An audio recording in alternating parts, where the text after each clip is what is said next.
Bom dia, a graça e a paz do Senhor Jesus. Hoje veremos o capítulo de número 17 do segundo livro de Reis. Nós estaremos encerrando a segunda parte da divisão proposta, que nós juntamos primeira e segunda Reis, com 47 capítulos, e dessa junção nós dividimos em três grandes partes. Nós estamos terminando a segunda parte, que fala da monarquia dividida. A partir de amanhã começaremos uma nova parte. Ela começou no capítulo 12 de 1 Reis e está terminando agora em 2 Reis. E iremos ver dentro da monarquia dividida as partes P e Q. Essa parte P é a penúltima, que vai de A até Q. O historiador está de volta para Israel e vai descrever a história do último rei antes do exílio, em Israel, 732 a 722 a.C., que é o governo de Oséias de Israel, 17, de 1 a 6. Meus queridos, eu sou o pastor Daniel Deusdete da Semeadores. Todos os dias estamos aqui com a palavra de Deus, produzindo esse vídeo para a sua edificação. Apanhe sua Bíblia, faça uma leitura prévia desse capítulo antes de nos ouvir. Ou então entre em nosso blog site, jamaisdesista.com.br, localize o texto de 2 Reis, capítulo 17, e tem acesso à nossa parte bíblica segmentada.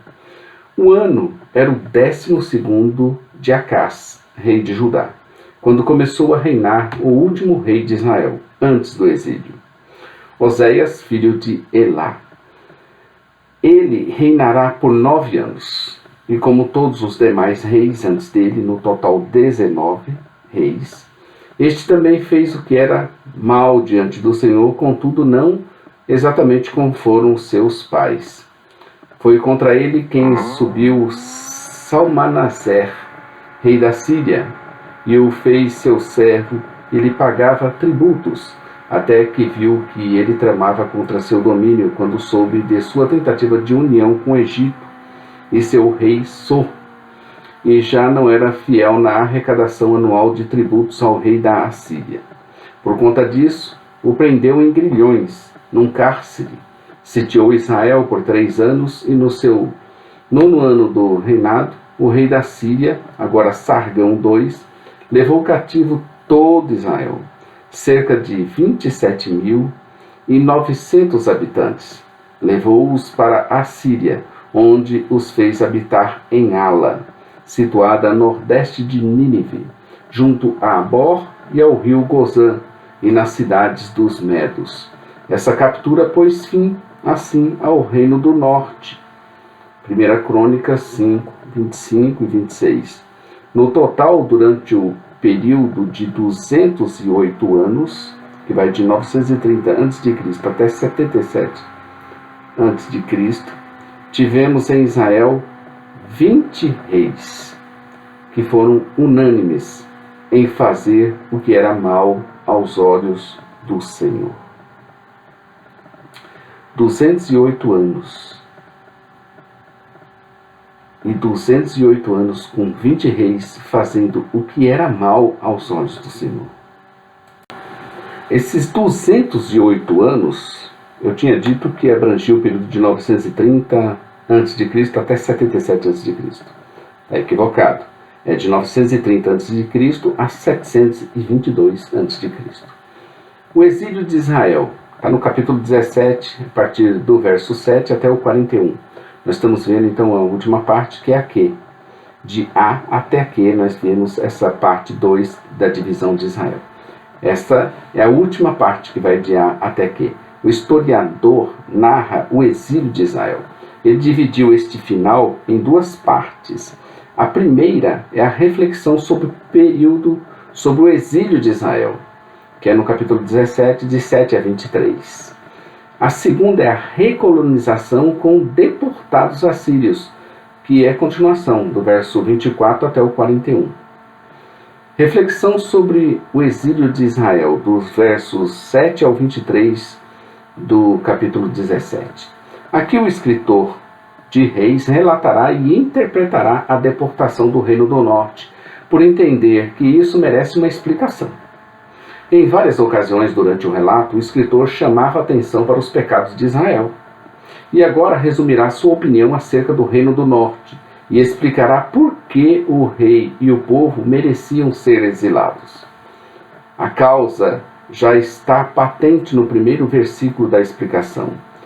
Tal coisa se sucedeu porque os filhos de Israel pecaram contra o Senhor seu Deus, que o se houvera maravilhosamente para eles, os libertando do Egito, e temeram outros deuses. Pecaram, rejeitaram a Deus e depois temeram outros deuses.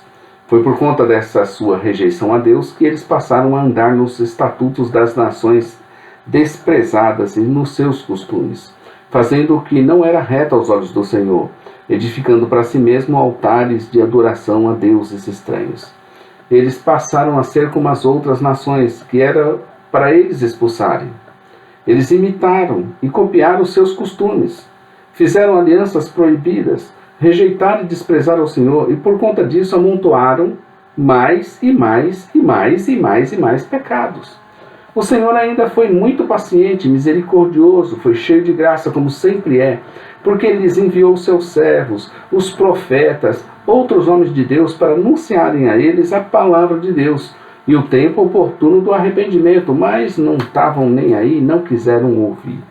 A proposta era: convertei-vos de vossos maus caminhos e guardais os meus mandamentos e os meus estatutos, conforme toda a lei que ordenei a vossos pais, e que eu vos enviei pelo ministério dos meus servos, os profetas. Verso 3.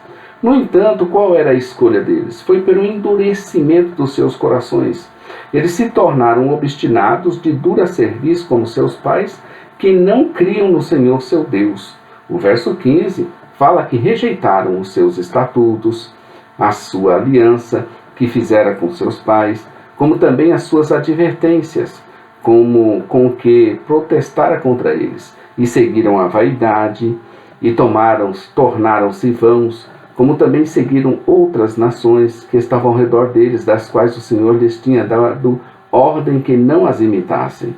O verso 16 continua a falar: e deixaram todos os mandamentos do Senhor seu Deus, e fizeram imagens para substituir ao Senhor, de forma que agora o Senhor seria como eles queriam, e não como deveria ser. Por conta disso, de tão cegos e tão tolos que se tornaram, queimaram seus filhos e filhas como sacrifício, e se entregaram às práticas proibidas de adivinhações, agouros, e se venderam para fazer com volúpia cada vez maior o que era mal perante o Senhor, para o provocar a ira.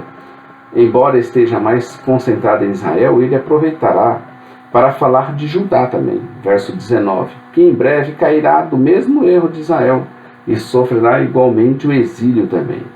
A terrível consequência da rejeição ao Senhor é a rejeição do Senhor por eles, o que lhes trará aflições, com domínio de outras nações sobre eles de forma não piedosa, e expulsão da sua presença, como tinha falado pelo ministério de todos os seus servos, os profetas.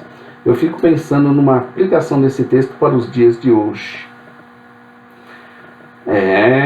Não temos mais o Reino do Norte, nem quero me ater ao Israel de hoje, mas a Igreja do Senhor espalhada pelos 4 cantos da terra.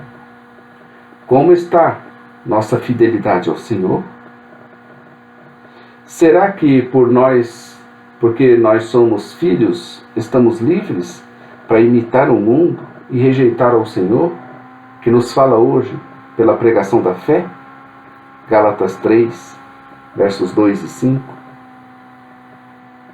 Estamos sendo igual Israel? Recolonização com deportados assírios, a partir do verso 24 até o 41. O rei da Síria, muito provavelmente Sargão II, recolonizou Samaria e as cidades ao redor com pessoas deportadas de outros países. Tal estratégia militar tinha por objetivo evitar que os povos se reerguessem. Quando chegaram a Samaria e habitaram ali, não temeram ao Senhor. Por isso que mandou o Senhor para o meio deles leões, que passaram a matar alguns dos povos e amedrontar toda a cidade. Os leões ou as bestas férias, em algumas ocasiões, eram usados por Deus como instrumentos de julgamento. Você vai ver isso em 1 Reis 13, 24, 20, 36, Amós 3, 12. qual era o Deus da terra que eles deveriam adorar para evitar os males dos leões, eles perguntavam. Eles sabiam que tinham de fazer algo, pois a praga dos leões era terrível. O rei da Síria, então, ouviu e envia um dos sacerdotes de Israel para ensinarem a eles como agradar o Deus da terra, a fim de que afastassem os leões dali. Logo, um sacerdote de Israel para ensinar a lidar com o Senhor? Que desastre! No entanto, parece que este era uma exceção e os ensinou como deveriam servir ao Senhor. Então o povo passou a fazer duas coisas.